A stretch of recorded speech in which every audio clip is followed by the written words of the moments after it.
देखा है। क्या हुआ सुनने? एक अलौकिक वृक्ष हमारे आश्रम के पास घूम रहा है। अलौकिक वृक्ष?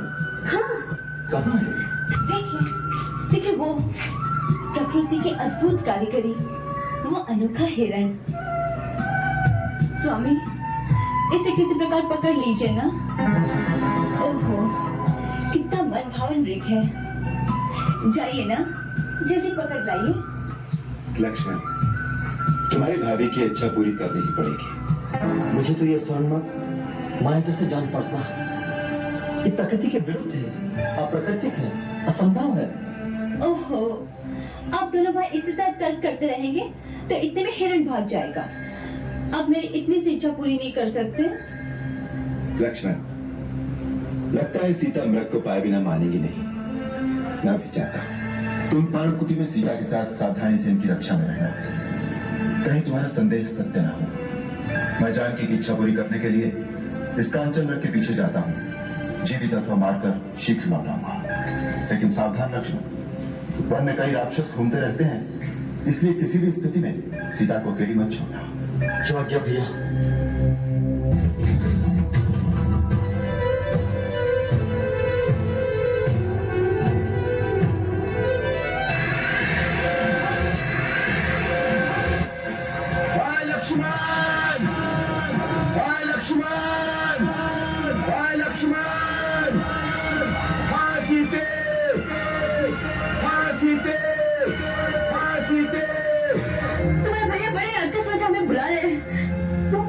संकट में फंस गए होंगे।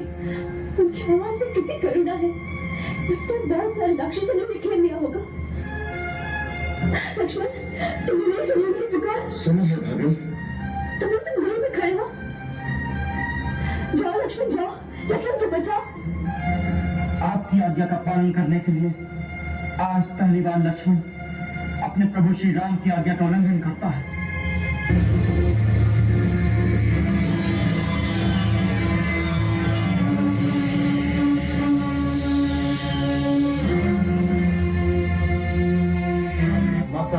गुरु की दी हुई मंत्र शक्ति से मैंने यहाँ एक अदृश्य दीवार बना दी है। कोई भी इस लक्ष्मण रेखा को पार करके अंदर आने का साहस करेगा तो जल के भस्म हो जाएगा। इसलिए माता, मेरी आपसे विनती है, किसी भी परिस्थिति में राम भैया के आने तक आप अपने चरण इस रेखा से बाहर न रखें।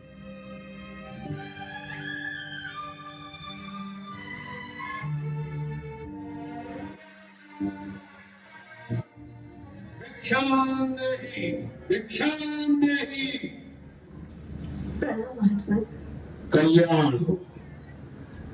हम बहुत दूर से आए हैं और भूखे हैं। तुम्हारी कुटिया देखकर इस आशा से यहाँ आए हैं कि हमें कुछ खाने को मिल जाएगा। अवश्य महात्मा, आप यहीं चलिए, मैं आपके लिए यथासंभव भोजन लाती हूँ।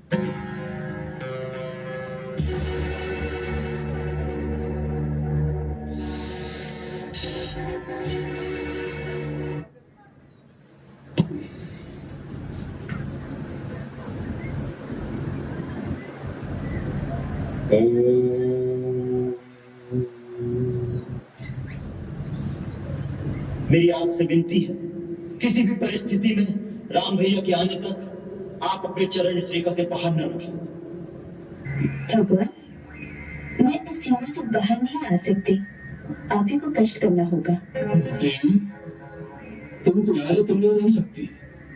द्वार पर आया हुआ अतिथि भगवान का रूप होता है और तुम हमारा तिरस्कार कर रही हो।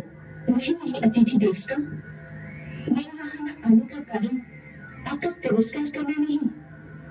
वास्तव में मेरे देवर मेरी सुरक्षा के लिए एक सीमा की रेखा खींच गए हैं और अपनी शपथ देकर कह गए हैं, मर्यादा की सीमा को त्याग कर बाहर न जाना।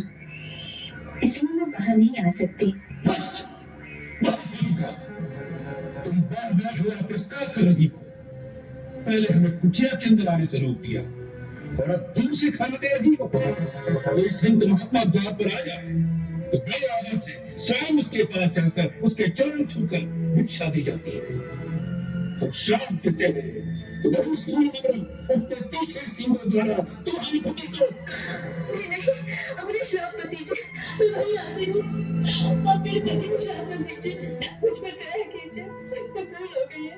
जाओ कन्या, हमने तुम्हें क्षमा कर दिया। लंकेश्वर रावण,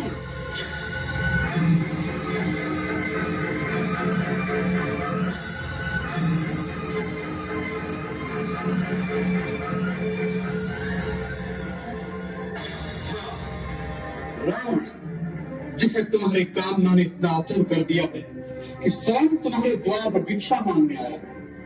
धूर्त, तुमने ये कैसे सोच लिया कि तुम अपने वैभव का बखान करोगे और सीता तुम्हारे साथ चल देगी?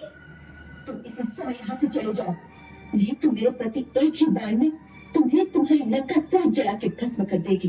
तुम जिस पति का मान करती हो वह तो धरती पर रहने वाला एक मानव मात्र है। हम जिन राक्षसों के राजा हैं वह तो इन मानवों को फल मूल की भांति अपना आहार समझते हैं।